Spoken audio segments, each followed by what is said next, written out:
She learned something most children should never learn. That love sounds like shouting. That safety means silence. That if you're quiet enough, small enough, invisible enough, maybe the anger won't find you. 2 marriages. 2 divorces. 2 men who said they loved her, until love turned into the same rage she grew up with.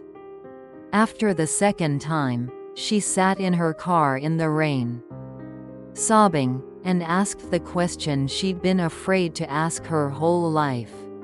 Am I the problem? Am I just unlovable? Then a voice, not loud, never loud, whispered something that changed everything. You don't have to earn love. This is the story of a woman who spent her life apologizing for being broken, until she met the one who never raised his voice.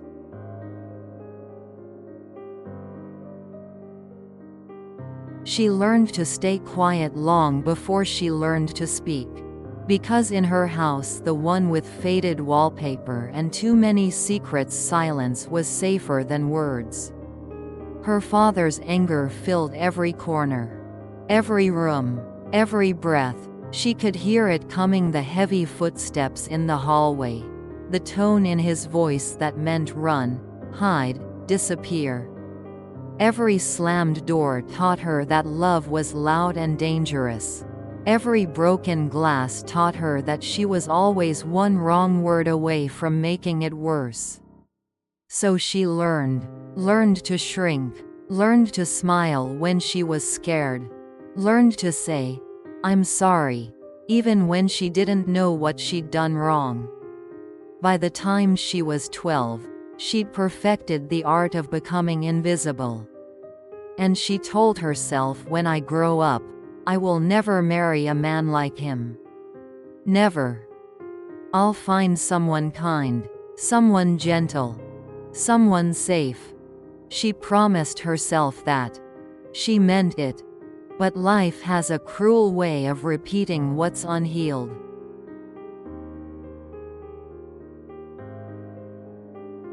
Her first husband seemed different at first. He didn't yell, not in the beginning. He was charming, attentive, made her feel seen in ways she'd never felt before. She thought she'd finally escaped, finally found the love she'd always deserved. But slowly, so slowly, she didn't notice until it was too late. The anger returned. Different voice. Same fear. She tried so hard. Cooked his favorite meals. Kept the house perfect. Smiled when she wanted to cry. Prayed every night that tomorrow would be different. She forgave. And forgave. And forgave again. Because that's what she'd been taught. Love was enduring the storm and hoping it would pass. But it never did. When she finally left, people asked why she stayed so long. She didn't know how to explain that when you grow up in chaos, chaos feels like home. She told herself the second time would be different. She'd learned her lesson. She'd see the red flags. She wouldn't repeat the same mistakes. But trauma doesn't heal just because you want it to. And broken people often find other broken people, both trying to fix what can't be fixed by holding on tighter.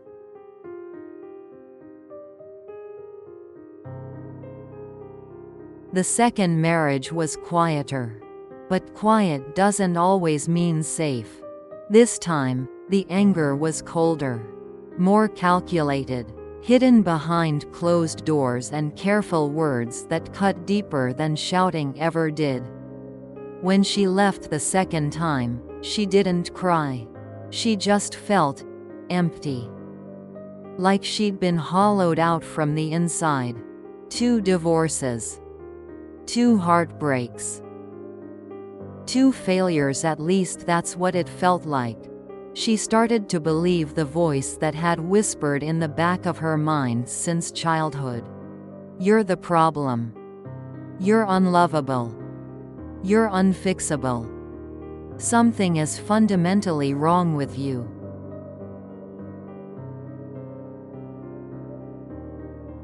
One night, she sat in her car outside her apartment. The rain was coming down hard, the kind that drowns out everything else. She couldn't go inside yet, couldn't face the empty rooms, couldn't pretend she was okay. So she just sat there, hands gripping the steering wheel, tears streaming down her face, and finally let herself break. "What's wrong with me?" she whispered to the windshield, to God, to no one. "Why can't I be loved? Why does everyone leave? Why am I always too much or not enough?" Her voice cracked. "I've tried so hard. I've done everything right. I've been kind. I've been patient. I've forgiven. I've tried." The rain kept falling, and in the silence between her sobs, something shifted. Not a voice she could hear with her ears, but something deeper, quieter, truer than any thought she'd ever had. You don't have to earn love. She froze. You've been trying to earn what was always freely given. You've been apologizing for existing when I created you on purpose. Her breath caught. Their voices were loud, but mine never was. And I've been here waiting for you to hear me.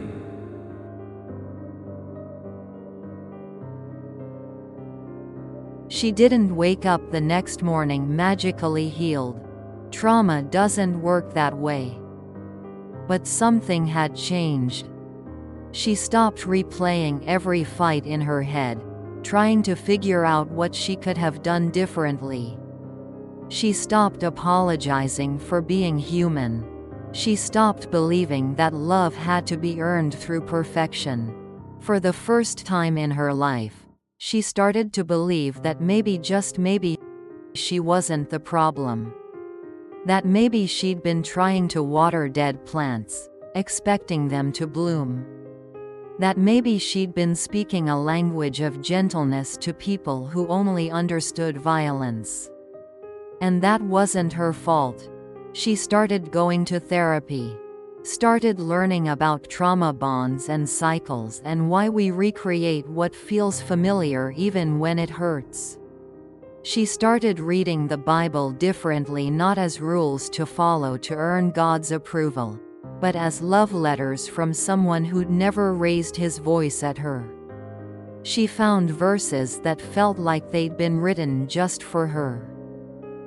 The Lord is close to the brokenhearted and saves those who are crushed in spirit.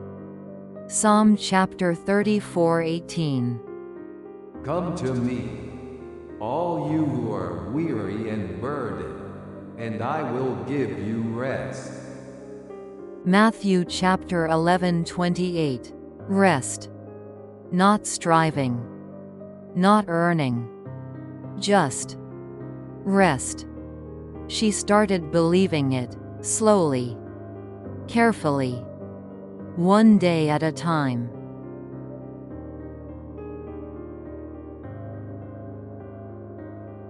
She's still healing. Some days are harder than others. But she's no longer apologizing for being broken. Because she finally understands broken things can still be beautiful in God's hands. And love, real love, doesn't shout. It whispers. You are mine. You are love. You are enough. And for the first time in her life, she believes it.